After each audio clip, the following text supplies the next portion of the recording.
So I'm Andy King. I'm from Ohio State. But I'm Mike Gottlieb. I'm from Rush University in Chicago. And I'm Jennifer Mitzman, also from Ohio State Nationwide Children's in Columbus. So we're going to talk about one of the important sort of aspects of SAEM, which is mentorship. So traditionally, mentorship is face-to-face. 20, 30 years ago, it was at your own institution or at a meeting, and you have to wait another year till the next meeting where you had these mentorship talks. But now we're going to talk about how mentorship has kind of evolved in the digital era. So none of us have any financial disclosures or conflicts of interest, but each one of us has at least one virtual mentor that we'll talk about here in a little bit.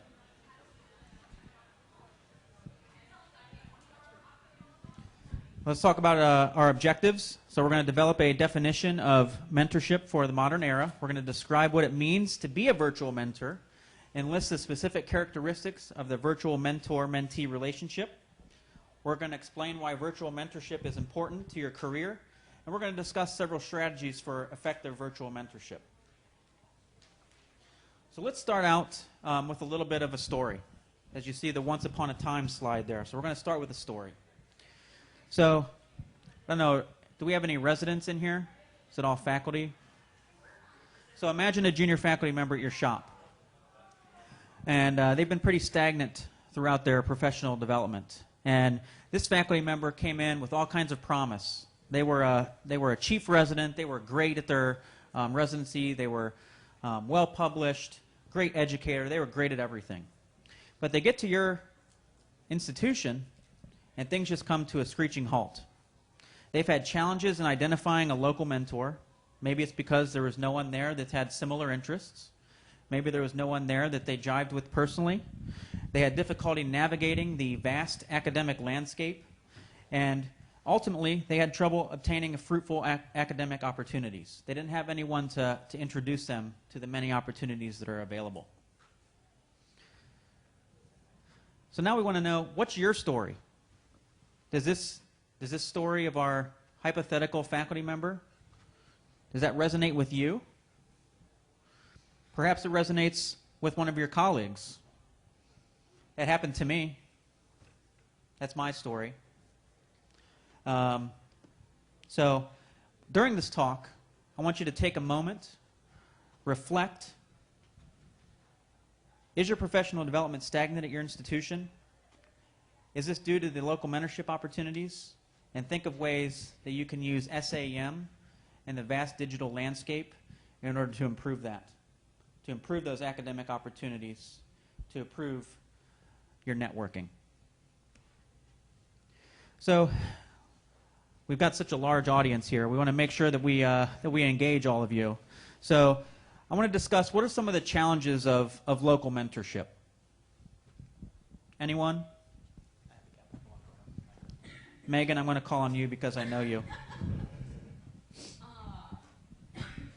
I think some of the wonderful things you pointed out, Andy, which is finding people that maybe not necessarily similar interests that you're competitive with, but can show you the landscape of how to advance your career and kind of your individual pursuits. And so you can maybe find some research mentors, but like who can show you maybe how to do things administratively or education, and really as like young faculty figuring out how to narrow. So that's a great point. So you had multiple points there. Sorry. So no, that's great. So one of them, identifying someone with similar interests. Maybe your shop doesn't have anyone with similar interests. Maybe that person with similar interests, you just hate their guts and you don't want to spend any time with them. You don't believe anything they say. You just want to avoid them. That happens sometimes. You also mentioned multiple aspects. So you mentioned a mentor for research, administration, clinical care, education, etc. I don't think there's been a Renaissance person since Leonardo da Vinci that is good at everything. So you need a mentor for multiple different things. So you need a mentorship group. Someone who's good at research, someone who's good at education, clinical care, etc. Another challenge is it's difficult We all have very busy schedules. We're all needed in the clinical environment. Sometimes it's tough to schedule face-to-face meetings with people at your own shop. I mean, that's something we don't really consider, but you know, we work very busy schedules, and sometimes it's hard to just line those up to make the regular meetings that are necessary for a strong mentorship relationship. And I think those are kind of the biggest barriers, and we'll identify some strategies on how you can expand this network beyond your own institution. So that brings us to the idea of what is virtual mentorship, right? So we've identified some of the challenges to local mentorship. Virtual mentorship removes a lot of those barriers. So it removes the time and space barrier. It removes the, if I'm working, then you're off, and then vice versa. So how are we ever supposed to actually meet and accomplish something in real time? And it enables people from literally anywhere in the world to provide packages of information back and forth from mentor to mentee. It enables people to reach out to people that they might otherwise not cross paths with, either to geography or other time restrictions. What it isn't is a one-off communication. So, you know, Andy King, his name is short. So if you, after the meeting, are like, who was that lady in the green shirt who talked about virtual mentorship? I want to ask her a question, and you email him, and he says, oh, that was Jen Mitzman. That's great, but that's just question answering. That's not virtual mentorship. So it is still designed to be structured like a mentorship relationship would be in real time, with some agreed upon parameters about communication, how often, and what sort of time frame will the person get back to you with answers to your questions. And it is designed to still be a longitudinal supportive process that leads to growth for the mentee, and of course, like mentorship, hopefully for the mentor as well. But the effects of a mentorship team, or as we like to call it, a board of directors, a personal board of directors, is that you can have multiple of them. And by doing so, you are able to really exponentially grow as a professional and perhaps as a person as well. There is no specific number of, you know, evidence-based, like how many people should be on my board of directors, but you may find that a near peer who has kids a few years older than you is a really great mentor for work-life integration. And some researcher who's amazing but halfway around the world that you'll never meet in real life, or maybe never meet in real life, is a great research mentor. And you are able to sort of build that personal board of directors so that you have different people who provide mentorship in different areas of your life. Because you may continue to add people as you grow and progress in your career, you also have to be prepared to do the flip side, which is to kind of cull people at times from the board of directors and say, well, I've grown to a place where maybe this isn't the right individual for me anymore. I had a mentor relatively recently who was a virtual mentor who had helped me with some speaking engagements and things. She was an EM, PEM, who spoke quite a bit. But recently, she's had some life changes, and she actually contacted me. It made it a little easier. But she contacted me and said, you know, I'm not really doing a lot of this anymore. I'm kind of just doing the clinical and the family thing right now. And so I have to kind of now search for somebody else who's going to fill that role. Or maybe I decide that I'm in a place where I'm going to let that seat on the board be empty for a little bit and kind of reassess things. You don't want to have too many. Because you also need to have, and you need to have a way to mitigate disagreement, right? So anybody who's ever served on an actual board of directors for any sort of organization or business knows that there's not always 100% agreement. And so you need to have some strategy for when somebody says go left and somebody else says left is crazy, go right, who's going to sort of win that argument, and which is going to be the direction that you travel. And so that's really important also to kind of think about in advance. All right, so we've been talking for a little while about mentorship and digital mentorship and why it's important and what's the drive for it and why it can be valuable. So let's make it practical, right? It's great to know that something is useful to us, but it's even better to know how can I actually apply this. Now, a lot of the best practices for digital mentorship aligns with what we recommend for best practices for mentorship in general, of which there is a ton of literature on this. The difference is you have to target it in to the digital era. So let me ask if someone's willing. So first of all, show of hands, who has a mentor? All right. Hopefully it should get to everyone that hands up to have a mentor. Who would be willing to share just briefly, 30 seconds, no more, how you met your mentor? You don't even have to name names. You can just say how you met them. I went to a presentation she gave. Can everyone hear me now? I think you could hear me before. I went to a presentation that she gave. Great. You went to a presentation she gave. How about another one? I went to a national, I think you can hear me. I went to a national conference, and he was kind of running the conference, so I just kind of helped out a little bit. And we stayed in contact ever since. Perfect. A lot of mentorship in general aligns with, I started off, I met this person, I connected with them, and then I became mentors. Right? No one says, hi, I'm Mike Gottlieb, will you be my mentor? It's awkward, it's uncomfortable, it's not natural, it doesn't align with who we are. So, digital era follows that same idea. What it does is it breaks down those barriers. It allows you to connect with people that you otherwise wouldn't have access to unless happenstance you met them at conferences or otherwise worked right next to them. But a lot of the same other things still apply. So for example, if I sat there and I said, wow, Daniel Cabrera is amazing. I want to connect with him. I'm not going to, I have his Twitter access. I can tweet at him. I can send him a direct message. I can say, hi Dan, will you be my mentor? And it's going to be uncomfortable. Or I could say, hey, I really loved your 3 papers that you just published on applying social media to P&T committees. That's really fascinating. I'd love to do that at my institution. How can I do that? How can I get better? Just like regular mentorship, you develop that relationship, and naturally it will progress to mentorship if it's meant to be. None of that changes. It just breaks down those barriers and allows you better access. Now here's where it gets tricky. If I pick a mentor at my own institution, they're 5 doors down from me, or at most a couple floors up.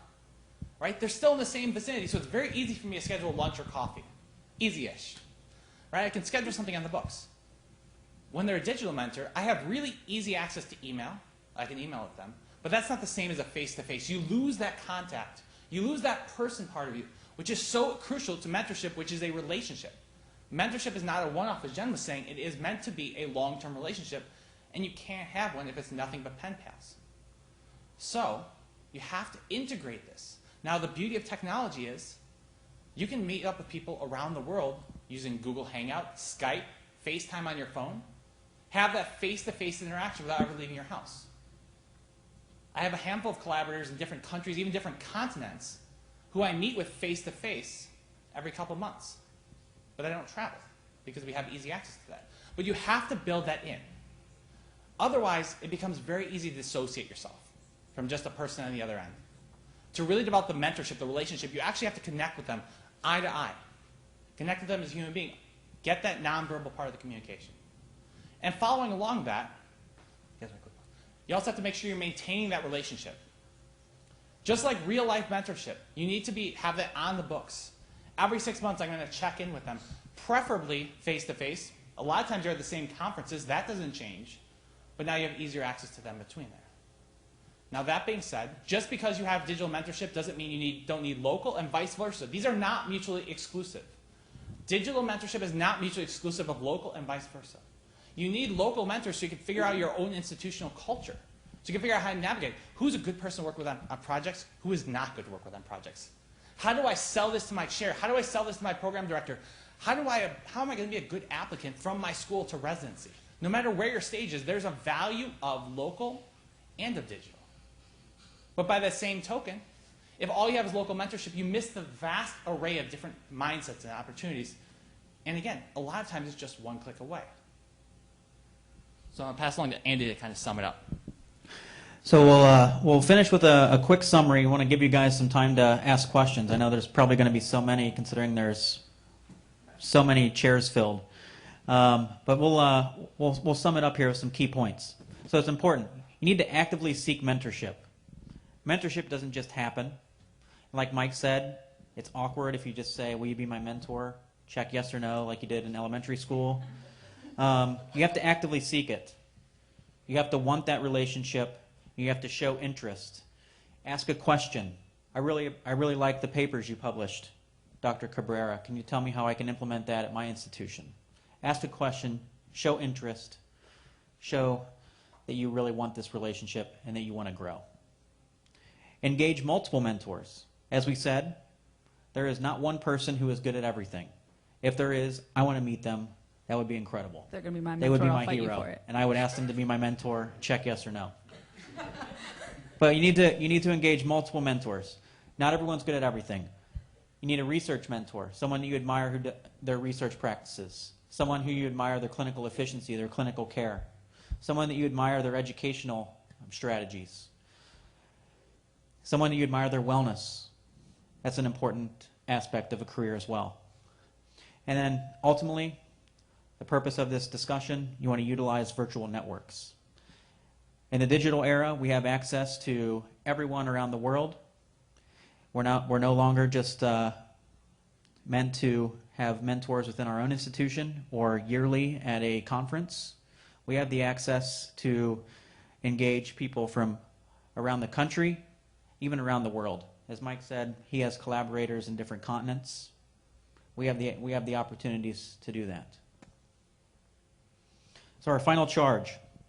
As you guys kind of continue throughout the SAEM conference, and there's 3,000 possible mentors here. There's 3 up here. There's some scattered around this room. Meet somebody.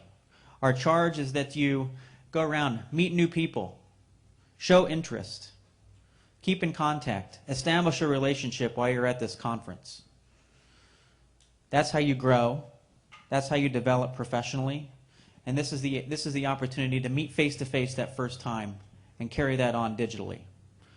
To avoid that awkward introduction by email or by Twitter. This allows them to meet you face-to-face, put a face to the name, and that makes them more likely to engage as a mentor. I think our last slide is any questions?